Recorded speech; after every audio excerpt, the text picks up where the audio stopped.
গাজীপুরের ১৫৩ বছর পুরনো ঐতিহ্যবাহী রথমেলা পরিণত হয়েছে প্রাণের মেলায়।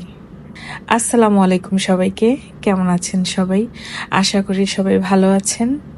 তো আমরা গাজীপুরের স্থানীয়, সেই ছোটবেলা থেকে এই রথমেলায় আসি।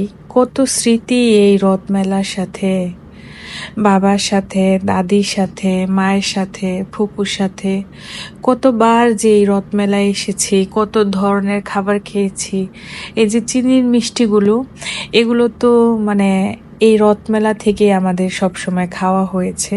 আর এই যে মোরালি, তারপর জিলাপি, গুড়ের জিলাপি, এগুলো তো আমরা আসলে সব সময় ছোটবেলা ভাবতাম যে রথমেলায় যাব তখন খাবো।